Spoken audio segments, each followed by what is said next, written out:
அனைவருக்கும் வணக்கம். இது 6ஆம் வகுப்பு தமிழ் திறன் புத்தகம். பெரும்பாலான குழந்தைங்க 7, 8 மொழிபெயர்ச்சி வரைக்கும் நல்லா பண்ணியிருக்கீங்க. அதனால் இது 7வது இப்போ பார்க்கலாம். சொல் உருவாக்குதல். ஒரே எழுத்தை நிரப்பி சொல்லை உருவாக்கி எழுதல். இங்கே ஒரே எழுத்து வந்திருக்கு பாருங்கள், இன் மன்னன். அதே மாதிரி தான் எல்லாமே வரணும். இங்கே தந்தம் வந்தால் சரியாக இருக்கும். தா இன் தா இம், தா இன் தா இம், தந்தம். இங்கே குடும்பம் வரும். குடு இம் பா இம், குடும்பம். குடு இம் பா இம், குடும்பம். இங்கே வந்து தித்திப்பு வரும். தீ, இங்கேயும் தீ. இங்கே பாருங்கள், தீ தீ இப்பு, தித்திப்பு. இங்கே வந்து பனம்பழம் வரும். இங்கேயும் பா, இங்கேயும் போடுங்களேன். பா, பணம் பாழாயும், பனம்பழம். இங்கே சுறுசுறுப்பு போடலாம். இங்கேயும் சு, இங்கேயும் சு, சுறுசுறுப்பு. சுரு சு ரு இப்பு. இங்கே கற்கண்டு போடலாம். இங்கேயும் கா, இங்கேயும் கா. அப்போ என்ன வரும்? கர் கா இண்டு, கற்கண்டு. இங்கே வந்து அரச மரம். இங்கேயும் ரா, இங்கேயும் ரா போடுங்களேன். ஆ ரா ச மா ரா இம், அரச மரம். இங்கே வந்து ரூ போடுங்க, இங்கேயும் ரூ போடுங்க. எறும்பு புற்று. ஏ ரு இம்பு இப் பூ இட்டு, எறும்பு புற்று. இங்கே இல்லும், இங்கே இல்லும் போடுங்களேன். புல்லாங்குழல். பூ இல் லா இங் கூ ழா இல், புல்லாங்குழல். இங்கே பாருமா, சொற்களை உருவாக்கி எழுதுக. விளைன்னு ஒரே ஒரு வார்த்தை கொடுத்தாங்க. விளைநிலம், விளைச்சல், விளைபொருள், விளைவு, விளையாடு, விளையாட்டு, விளையாட்டு திடல் சொல்லியிருக்காங்க. அதே மாதிரி நம்ம இங்கே எழுதணும். இப்போ வந்து என்ன எழுதலாம்? மண் மேடுன்னு ஒரு வார்த்தை இருக்குது. மண் குடம்னு எழுதலாம். அடுத்து வந்து மண் வளம் அப்படின்றத எழுதலாம். அடுத்து வந்து மண் வாசம் அப்படின்னு எழுதலாம். அடுத்து வந்து மண் பாண்டம் அப்படின்னு எழுதலாம். அப்புறம் இங்கே பாருங்கள், அலை. அலை கடல்னு எழுதலாம். அலை மகள் அப்படின்னா திருமகள் எழுதலாம். அலைவாய் அப்படின்னா திருச்செந்தூர், அது எழுதலாம். அடுத்து வந்து கடல் அலைகள். ஏற்கனவே அங்கே அலைகடல் எழுதியிருக்கோம். இது கடல் அலை, அது எழுதலாம். அடுத்து வந்து அலைதல், அந்த வார்த்தை எழுதலாம்.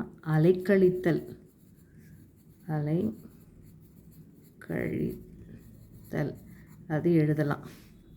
அடுத்து வந்து நீர். நீர்க்குடம்னு எழுதலாம். பூரண பொற்குடம், நீர்க்குடம். இது வந்து மங்கள பொருள். அடுத்து வந்து நீர்க்காக்கை, கடலில் இருக்கும், கடல் மேலே பறக்கும்.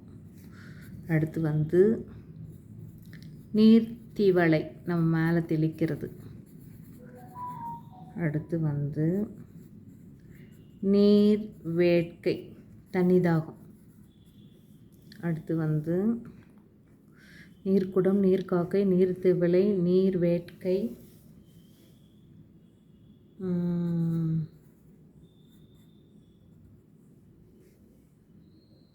நீர்க்குடுவை எழுதலாம். இக்கு வரணும். நீர்க்குடுவை. நீருன்றது பக்கத்தில் எல்லாமே வந்து வள்ளினம் மிகுந்து வரும். அடுத்து வந்து நீர்ப்பூ எழுதலாம். நீர்ப்பூன்னா பூ 4 வகைப்படும். நீர்ப்பூ, நிலப்பூ, கொடிப்பூ, கோட்டுப்பூ. அதில் இந்த நீர்ப்பூ எழுதலாம். இன்னொன்று நீர்வீழ்ச்சி, நீர்வீழ்ச்சி அருவி, அது எழுதலாம். இவங்க வந்து 1 2 3 4 5 6 7 வார்த்தை கொடுத்துருக்காங்க. அதனால் நாமளும் எல்லாமே பெரும்பாலும் 7 வார்த்தையை எழுதிடலாம். அடுத்து வந்து மண்மகள், இங்கே எழுதிட்டோமா? மண்மகள் அப்படின்னா திருமகள். அடுத்து மண் விளக்கு, மண்ணால் ஆன விளக்கு. பெரும்பாலும் அகல் விளக்கு வந்து மண் விளக்கு தான். இங்கே வந்து 6 வார்த்தை எழுதியிருக்கோம். இப்போ இன்னொன்று வந்து எழுதிடலாம். அலைநீர்னு எழுதிக்கலாம். அலைநீர். அடுத்து வாழை. இந்த வாழை எல்லா பொருளுமே நம்மளுக்கு பயன் தரும். வாழை இலை, வாழை தண்டு, அடுத்து வாழைத்தார், வாழை தாயர் வாழைத்தார். அடுத்து வாழைக்காய் காய். அடுத்து வந்து வாழைக்குழை வாழைக்குலை. அடுத்து வாழைப்பட்டை ஜடப்பூலாம் தைப்பாங்க. அடுத்து வாழைப்பூ எல்லாருக்குமே தெரியும். அடுத்து தொடர் வண்டி நிலையம் எல்லாருக்குமே தெரியும். தொடர் வண்டின்னு ஒரு வார்த்தை இருக்குது. தொடர்பு எல்லை எல்லாருக்கும் தெரிஞ்ச வார்த்தை. தொடர்பு எல்லைக்கு அப்பால் இருக்கிறார், படிச்சிருக்கல தான். அடுத்து தொடர்வண்டி நிலையம்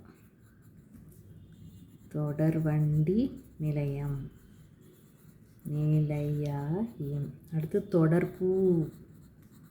தொடர்பூனா தொடுத்த பூன்னு அர்த்தம். அடுத்து தொடர்மொழி, நிலைமொழி வருமொழின்னு சொல்கிறல அது மாதிரி தொடர்மொழி, தொடர்ந்து வர்ற மொழி தொடர்மொழி. அடுத்து தொடர்நிலை